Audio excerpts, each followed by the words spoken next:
So welcome everyone. We have another great before and after success, Victor. So hi Victor, how are you? Hi, doctor. How are you? Good. Where do you live now? Are you in Texas?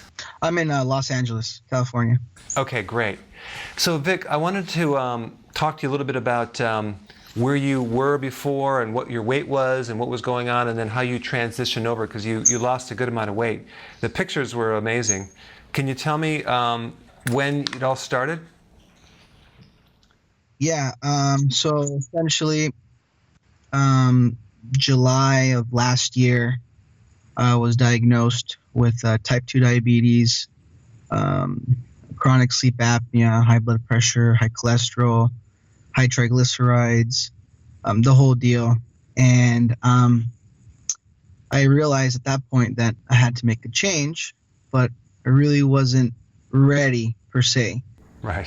So I continue the typical, I call it the standard American diet, following the doctor's opinions, and it wasn't working, wasn't doing anything. So my uncle, he has been on ketosis at that point, going on 2 years, and he's always mentioned it to me, and I've seen how he's gotten better and reversed his pre-diabetes and all that. And I'm like, well, I'm already screwed, so what do I have to lose? Wow. It won't hurt. Did you have diabetes So at that time? I'm sorry, say it again. Were you actually diagnosed with diabetes, or was it a pre-diabetic? He was diagnosed with pre-diabetes. What about you? I was diagnosed with full-blown type 2 with the A1C at 12. Wow. Okay, got Yeah. it. So at that point, A1C was 12. I was 319 pounds. I'm only 5'4", so it was bad. Wow. My triglycerides at that time, where I believe on my lab work, was 1350 or 1370. It was bad. Yeah. Wow. So January 1st is when I made a commitment, as well as my wife, to start keto. I did a lot of research, watching your videos, and as well as the large low carb community.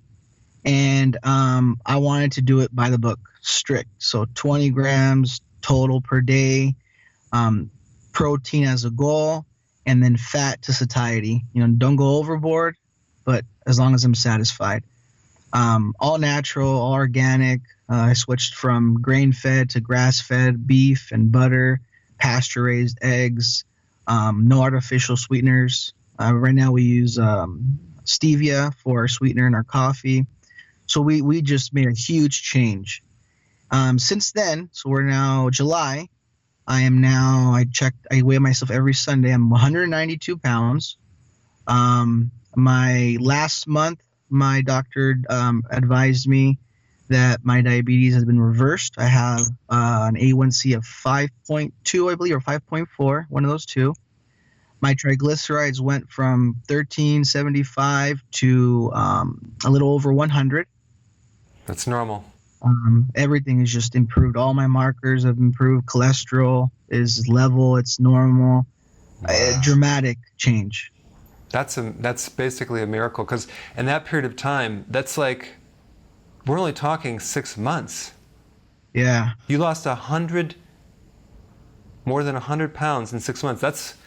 That's a record. That's amazing. Yeah. No exercise.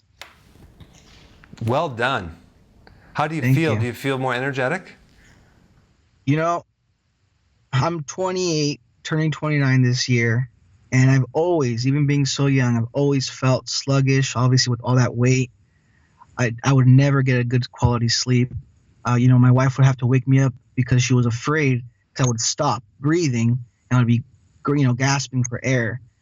Now, it's a blessing. I mean, I have never felt as good as I feel now. I don't even think when I was younger I felt this way. Wow. It's just, I can't even explain how grateful I am for my uncle pushing me to learn about this, and me and my wife being able to take on this new journey and really opening our eyes as to how we were initially intended to eat.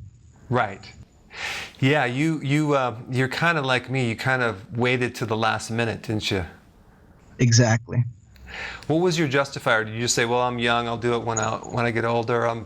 I enjoy foods. Like what was going through your mind? Well, I do have three kids, and they are young. I have a 12-year-old, a 9-year-old, and a 1.5-year-old. And that was my biggest motivation. I realized that, when you're heavy and you're sick, you don't feel good. You don't have the energy to do things. You're always just tired. And so I wanted to be able to get my life back, with my health. And so that way I can be there for my kids and for my wife and for my family.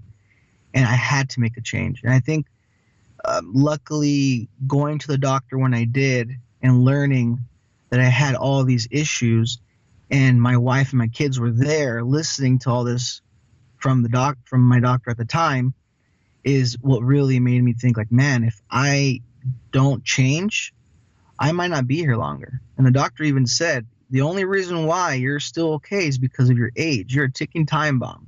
So if you don't make a change now, you might not be able to, experience all these beautiful things in life. So that in conjunction with my family is what made me wake up. How many kids do you have? 3. See, I had 3 kids when I was 28 as well. I hit my bottom. Same timing. It was like I was exhausted. We'd go to the airport, fly somewhere, and these kids, they were exhausting me. They were like, oh, going this way, that way. I'm like, I'm so tired. Read me a story at night. I'm like, I'm too tired, constantly dragging. But yeah, it's like at some point you shifted, and now you wanted some change. Because a lot of people they're actually below help. You try to help them, and they're not ready. So, Exactly. And I think probably if you didn't have a weight problem and didn't have a diabetes problem, you probably just keep going and just keep eating the same thing, and it didn't wake you up. So give me an example of what you eat now. Like how many meals do you have, and then what do you eat? Okay.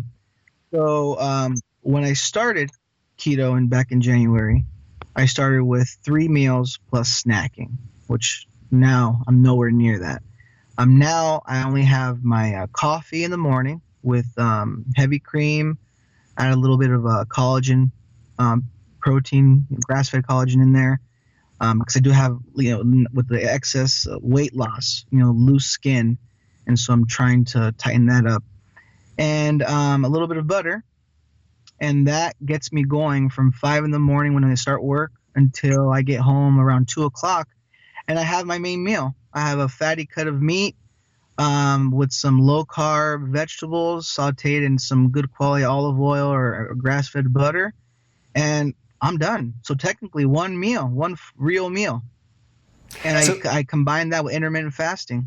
So that's it? That's your meal for the day? That's it. Wow. See, this is a really good example because guys like you're 192 pounds and you're doing one meal. Like, see, what people are scared, they're like, oh my gosh, I'm going to be starving. I'm going to starving. Well, your body is using your own energy that's stored. It's using your fat energy when you're not eating. So you're not starving. You look pretty healthy. Your face, everything. I mean, it's amazing. Wow. Well done. So, and I combine it with intermittent fasting. I do the 16/8 intermittent fasting. And really, 16/8. Okay. So your other meal is really like the coffee with the collagen, right? That's it. That's it. Yeah. So that gives your body a huge change to reset. Now, are you doing fine with your hunger and cravings? Very little cravings at all. I'm really hungry for the most part. My energy is it's crazy amount of energy that I have with, just drinking coffee in the morning with butter and full fat cream, how I'm able to go through the whole day. And sometimes I get home and I'm like, I can do more things and I'm not even thinking about food. Do you eventually get hungry or you just eat because you just have to? Exactly. Yeah. Yeah, like I just don't get hungry anymore. It's like, well, that's right, I have to go eat. It's weird. But question I have, do you have anyone that has like been watching you before and then noticed you and like didn't even recognize you? Like, what the heck are you doing? Are other people surprised or what?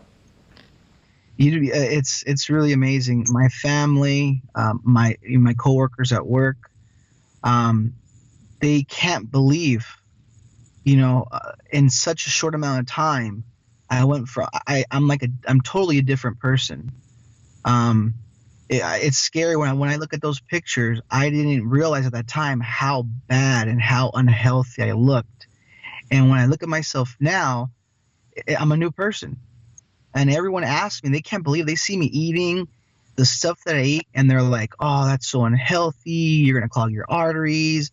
And they're eating, typical sad food, full of carbs and processed and refined sugars, and that's just what they've been brainwashed to eat. That's what they think is good because that's what their quote unquote doctor says. Because how it is. That's the typical. That's the norm. And so what I do is I just try to I give people the information. I'm like, look, this is all a personal decision. You got to do what's best for you. Do your research first, and then you'll come back to me later. And a lot of people are like, yeah, well, he's only been doing it for 6 months. Let's see him in a year. Well, they'll see me in a year. They'll see me in 5 years. No medication, living a good quality of life. So this is a life that I plan to live for as long as possible. So I'm very, very happy, and I try to promote this as much as I can. And one other big motivation is my dad. He's been type 2 diabetic for many, many years. And thank God I was able to go visit him this 4th of July weekend, and I was finally able to convince him. I cooked for him every single meal to start ketosis, and he's now going on 2 weeks, and he's already off of metformin. That's awesome. His doctors, did not want him to do this. They told him that he's crazy, that he's going to die, that don't listen to your son, that he's not this and this and that. Even though we provided them with the scientific research and all this information that's there, they just did not want to do it. And he took the risk, and he listened to me because I am proof that it works. There is no a lot of people think that, oh, well, you're young, so diabetes can get reversed. No, there is no difference. When you're diabetic, you're diabetic. It's not progressive disease like all these doctors say. It can be reversed with just food. So he is now getting regulated on his own. I am helping him every day. I send him recipes. I refer him to your recipes. And he's a very firm believer. And so this is working for him as well. That's awesome, Victor. I just want to say one last thing. There's this kind of this movement that's they're pushing the avoid saturated fats as the culprit for all the problems, and they're not really emphasizing the sugar. That's false data. Unfortunately, some people are confused by it. Here's just another proof. There's another guy who is eating saturated fats, but cutting out the real culprit, which is the sugar, which is behind so many problems, insulin resistance. And I think now that you've experienced that, until a person experiences, they won't have the true knowledge. Knowledge comes from, you have to do something to get the knowledge. You just can't believe someone and then they go, okay, this did work. And then enough times it's like, it doesn't matter what someone says, I know that works, so you have the knowingness. So that's well done, Victor. I'm really amazed at how well you did, and you stuck to it and you just decided. So awesome. Good job, man. Thank you. Well, I appreciate that, and thanks for the interview, and I think it'll inspire a lot of people. That's the goal. Yeah. All right, well, have a great afternoon, okay? Thank you, Doctor. You too. Take care. You're welcome. Okay.